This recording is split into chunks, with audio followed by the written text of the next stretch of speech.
ఏపీలో ఆసక్తికర రాజకీయ పరిణామాలు చోటు చేసుకుంటున్నాయి. ప్రస్తుతం శాసనసభ సమావేశాలు జరుగుతున్నాయి. మరోవైపు శాసన మండలిలో వైసీపీ గట్టిగానే వాయిస్ వినిపిస్తోంది.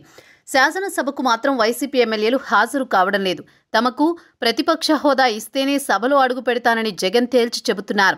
ఈ తరుణంలో విపక్షం లేకపోవడంతో శాసనసభ అంత రక్తి కట్టించడం లేదు. అయితే గత 2 రోజులుగా జరుగుతున్న సమావేశాల తీరు చూస్తుంటే మాత్రం అధికార కూటమిలోనే కొన్ని పార్టీలు ప్రతిపక్ష పాత్ర పోషిస్తుండడం విశేషం.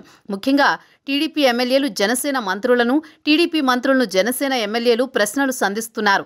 శాఖల పరమైన వైఫల్యాలను ఎండగడుతున్నారు. నిలదీసినంత పని చేస్తున్నారు. అయితే ప్రజా సమస్యల రూపంలోనే ఈ ప్రశ్నలు లేవనెత్తుతుండగా ఈ ప్రభావం కూటమిపై పడుతుందన్న ఆందోళన అన్ని పార్టీల్లో ఉంది. కూటమి అధికారంలోకొచ్చి 15 నెలలవుతోంది. మరో 15 ఏళ్ల పాటు కూటమి ఇలాగే కొనసాగుతుందని డిప్యూటీ సీఎం పవన్ తేల్చి చెబుతున్నారు. అయితే దీనిపై ఎక్కడైనా జనసేన నేతలు మాట్లాడితే చర్యలకు ఉపక్రమిస్తున్నారు. కూటమి ధర్మానికి విఘాతం కల్పించిన చాలా మంది ఇన్ఛార్జీలపై వేటు వేశారు కూడా. అయితే క్షేత్రస్థాయిలో పరిస్థితి అదుపులోకి తెచ్చినా శాసనసభలో వ్యవహారం చూస్తుంటే మాత్రం 2 పార్టీల మధ్య సమన్వయం దెబ్బతింటుందన్న కామెంట్స్ వినిపిస్తున్నాయి.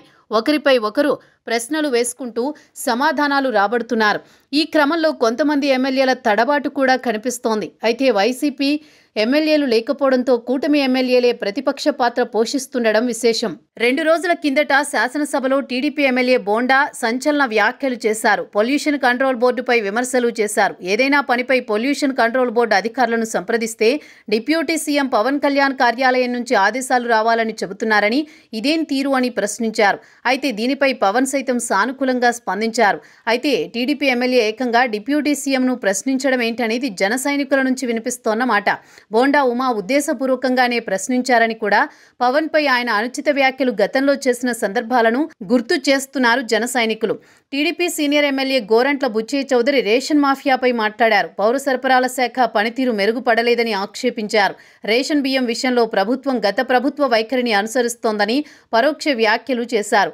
పౌర సరఫరాల మంత్రి నాదెండ్ల దీంతో ఇరకాటంలో పడ్డారు. వాస్తవానికి పౌర సరఫరాల శాఖ మంత్రిగా నాదెండ్ల దూకుడుగా వ్యవహరిస్తున్నారు. రేషన్ బియ్యం మాఫియాను కట్టడి చేసేందుకు కఠిన చర్యలకు ఉపక్రమిస్తున్నారు. అయినా సరే సీనియర్ ఎమ్మెల్యేగా ఉన్న గోరంట్ల అలా వ్యాఖ్యలు చేయడమేంటని జన సైనికులు ప్రశ్నిస్తున్నారు.